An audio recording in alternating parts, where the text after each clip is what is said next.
talk about two topics. First, we're going to briefly touch on Minnesota, Minneapolis, and what's going on there with the Black Lives Matter, Defund the Police movement. And then I'm going to talk about, let's be honest, I shall talketh about the state of affairs in the world and the fight for supremacy that's going on right now with China and the United States. So first, let's get into what happened in Minnesota. Obviously, at this point, we all know what happened with George Floyd. He was disgustingly murdered by the police. I don't think anybody's denying that at this point. It was murder. They're facing charges. They're probably gonna be in jail for a while. And that sparked a lot of Black Lives Matter protests and a lot of riots and a lot of looting and a lot of violence. We're not gonna get into that side of Black Lives Matter in this video. We're gonna do it in another video. But what we're gonna do, where we're to talk about Black Lives Matter, is the Defund the Police demand, if you will. So one of the demands that the Black Lives Matter has been screaming on the top of their lungs, and it's been gaining a scary amount of traction, is defund the police. What does that mean? Defund, like abolish the police? Yeah. And then when they started getting more and more traction, the left-wing media started saying, no. That's not what they mean. They don't mean defund the police. They mean we're going to take some money away from the cops. You know, they don't need that much. They get too much anyway. We're going to put it in other sections of our community. Our community is going to therefore flourish, and we're going to have less crime. And then we will need less cops. Right? Sound idea? No. Because that's not the reality of what's going on here. They actually want to defund the police. How do I know? Let's see. On June 12th or June 15th, I don't remember, the Minneapolis City Council voted to dismantle the police department. They voted. It's done. What are they going to replace it with? They don't know yet. Social workers? I mean, I can't imagine what they're going to replace a whole police department with. And interestingly enough, 3 of the 9 city council members that voted to defund the police department, dismantle the police department, have now private security protecting them 7 days a week. And who's paying for this private security? Is it them? No. You're paying for it. Taxpayers are paying for it. It's ironic because they took your protection away and now they're making you pay for their private protection. Does it make sense to you? Not to me. I don't know. Doesn't make sense to me. You have no protection and they have private protection. Now, what do you think is going to happen when you have no protection and they have private protection and the private security that breaches your rights? What do you think is going to happen? Do you think they're going to respect your rights? Because they're not. You think Twitter and YouTube will respect your First Amendment rights? Because they don't. They don't have to. They're private companies. And these private security firms won't either. And what are you going to do about it? Nothing. Or you can complain to the government? You can't. They are the government. The government is the one that took your police away from you, and they have private security paid by you. Listen, this is ridiculous. And while we're all doing this, yelling Black Lives Matter, and the right is going crazy about a communist revolution, you know what's going on? China's taking over the world. It's very simple. We're here fighting amongst ourselves and spending our resources and our time fighting each other, and China's dominating, man. China's dominating. The world is in a weird state, and I'm not talking about the COVIDs. For an example, Greece and Turkey are at the brink of war. Did you think that Greece and Turkey could be at the brink of war anytime soon? Because I didn't. Greece has warned Turkey, stop getting into our water, into our maritime waters, and stealing our oil and gases. And what does Turkey do? It tells Greece to get in its place. Here, let me see the exact quote.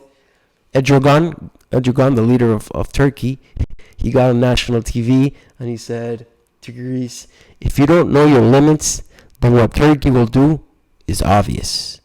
I mean, come on, dude. What are you doing? Like, you're really threatening war on TV like that? Come on, brother. But you know why he's comfortable doing this? You know who are friends with Turkey? China. They're friends, man. I'm telling you. That's why they have no problem doing this. Australia demanded investigations after everything that happened in COVID and how it was poorly handled by the Chinese, and they hid information, and they hid it for a while, which could have saved thousands of lives. They demanded an investigation. What did China do?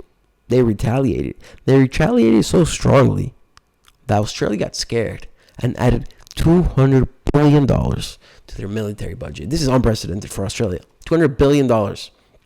Additionally, now, for the first time in Australian history, they're going to have long-range ballistic missiles capable of reaching and striking mainland China. I mean, I'm all for that, but it's scary, you know. You know what I'm saying? It's scary. The world is militarizing. It's scary. India and China, the two most populous nations in the world, both nuclearly armed, tensions have been rising. And in the border, in a specific section of the border, I'm forgetting right now where it was, tensions were so high that they decided to demilitarize in a way. Both armies would be there patrolling, but neither army was allowed to have weapons. And a week or so ago, Indian and Chinese troops clashed in that border. And they had no weapons. So this was hand-to-hand combat. It was brutal. How brutal was it? 20 people dead. 20 people dead from hand-to-hand combat. Reports of people throwing rocks at each other are even more disgustingly and more scarily throwing each other off cliffs. Can you imagine? Dropping to your death 2,000 feet, 3,000 feet. That's the state of the world right now. And we're arguing about Black Lives Matter. India has smartly banned, I think, like 50 or more Chinese apps, and I think, including TikTok, and I think the United States should seriously consider doing the same thing. What we must understand as a nation and as a world, really, is that if you want to have a successful company in China, you need to play with the government. You're not a free capitalistic entity. The government's got its tentacles all over you. So if you have a successful Chinese company, the government has something to do with it. Okay? So when you have a company like Huawei building phones and 5G and disseminating around the globe, that's incredibly dangerous. Because you know who has a backdoor to your phone, your Huawei phone? The Chinese government. This is true. You can fact check it. Don't believe me. I'm a redheaded guy on YouTube. Fact check it. I'm telling you. It's scary stuff. And China is doing that all over the world. For example, the influence that China has right now in Africa is scary. It's just scary. The trade right now is worth upwards of $200 billion, something that was unheard of 20 years ago. And they're building all types of infrastructure all over Africa. They're building roads, they're building railroads, they're building 5G, they're building internet. They're doing everything, man. And what do you think this does? Apart from giving the Chinese a backdoor to all the infrastructure around the world, or for now, around Africa. What do you think that does? It makes the Africans beholden to China. It makes the Africans trust China. It makes the Africans allies of China. And slowly but surely, the United States will be isolated. We can't have that. Similar to what's going on in Africa, Latin America is going through a very similar thing. China and Latin America in 2002, their trade was worth about $17 billion, which is a lot. But today, it's worth $315 billion. That's an incredible increase of influence.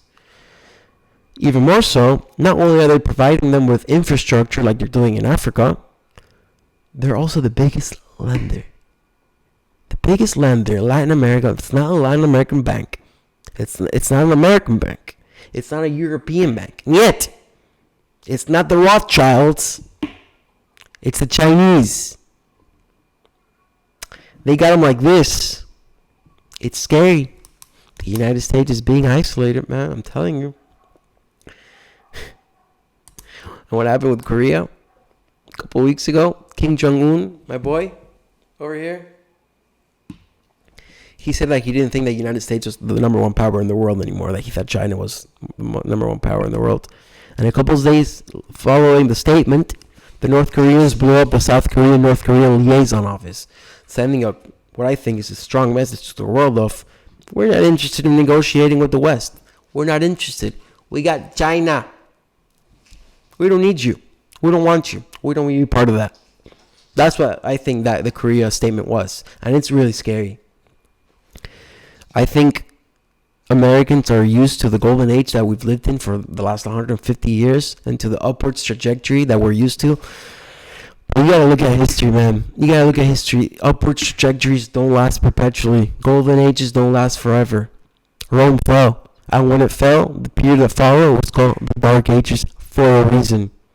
People would look up at aqueducts 400 years after Rome fell. They would look up at the aqueducts and say, who built this? Were giants alive?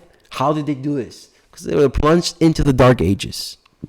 And I don't want to find out what the period after the United States falls is going to be called. Because it's going to be the Dark Ages, super dark hole squared. Horrible. We can't have that. I'm not going to live in a country that is not the number one power in the world. This country is going to stay the number one power in the world. It has to stay the number one power in the world. Because the alternative is China. And China, in 2020, has concentration camps. They got, 1 million, 2 million Uyghurs in concentration camps with forced labor, forced abortions. The United States is a beacon of freedom and democracy around the world. And we got to fight to maintain that. We can't be distracted with what's going on right now with our petty arguments. We can't do it. We got to stop yelling, Black Lives Matter.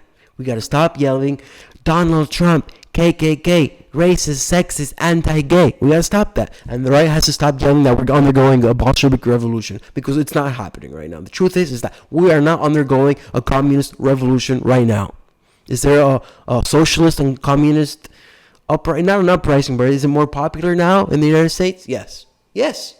Scary? Yes. We're going to have to debate that.